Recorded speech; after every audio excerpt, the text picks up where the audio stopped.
हाय अस्सलाम वालेकुम everyone, welcome back to my channel. I hope you all are doing great. आज हम एक डिलीशियस रिच रेसिपी आपके पास लेके आए, रमज़ान स्पेशल डिज़र्ट लेके आए। आज हम बनाने वाले केसर पिस्ता phirni. So let's get started. यहाँ पे हमने एक बोल लिए, उसमें ऐड कीजिए हाफ कप अनपॉलिश्ड राइस। आप कोई भी राइस ले सकते हैं, इवन बासमती राइस भी ले सकते हैं। उसे हम अच्छी तरह वॉश करेंगे 2-3 टाइम्स, फिर उसे हम सोक करेंगे 1 आवर के लिए वाटर में, क्लीन वाटर में। 1 hour later. आफ्टर 1 आवर हम एक छन्नी लेंगे, उसमें ऐड करेंगे ये सोक किए हुए राइस, उसे अच्छी से स्प्रेड करेंगे और इसे हम 2 आवर्स के लिए फ़ैन के नीचे ड्राई होने रखेंगे। 2 hours later. आफ्टर 2 आवर्स हम मिक्सी जार में ये ड्राई राइस ऐड करेंगे। उसके बाद ऐड करेंगे 20 काजू, उसके बाद हम ऐड करेंगे 20 पिस्ता, उसके बाद हम ऐड करेंगे 15 या 17 केसर के स्ट्रैंड्स और उसे ग्राइंड करेंगे। हमें दरदरा ग्राइंड करना है, एकदम फाइन ग्राइंड नहीं करना है। फिर हम फ्लेम ऑन करके 1 लीटर मिल्क को बॉईल करेंगे। मिल्क बॉईल हो चुका है, फ्लेम ऑफ कर लीजिए और ज़ाफ़रान में थोड़ा सा 2 टेबलस्पून या 3 टेबलस्पून मिल्क ऐड करके उसे अच्छी तरह मिक्स करके साइड में रखिए। उसके बाद हम ऐड करेंगे जो हमने मिक्सचर रेडी किया है राइस का, वो। उसके बाद हम ऐड करेंगे उसमें इलायची पाउडर 1 टीस्पून और 1.5 टीस्पून।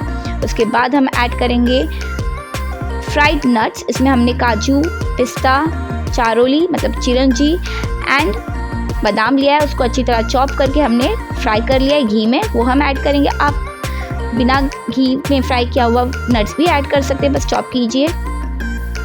वो ऐड करके हमने ज़ाफ़रान मिल्क जो सोक किए थे वो ऐड करेंगे।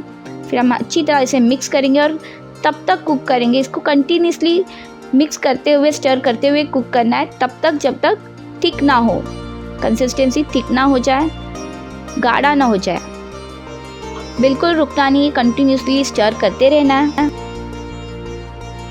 देखिए गाढ़ा हो चुका है, आप फ्लेम ऑफ कर दीजिए। कितना टेस्टी यमी लग रहा है। आप इसे इस ईद में ज़रूर से बनाइए, डिलीशियस। अब हम इसे मिट्टी के बोल में या नॉर्मल घर के ग्लास बोल या प्लास्टिक बोल में भी आप इसे पोर कर सकते हैं। अच्छे से पोर कीजिए और प्रेस कीजिए अच्छी तरह स्प्रेड करके।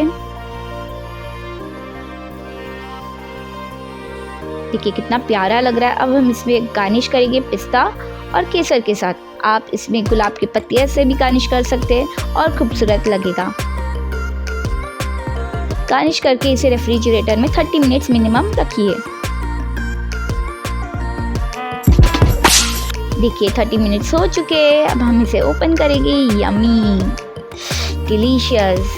आप सब इसे ज़रूर बनाइए और अगर आपको ये रेसिपी अच्छी लगे तो लाइक, शेयर, सब्सक्राइब ज़रूर कीजिए हमारे चैनल को। हमें इंस्टाग्राम पे भी ज़रूर फॉलो कीजिए, लिंक हम डिस्क्रिप्शन में दे देंगे। Yummy, delicious.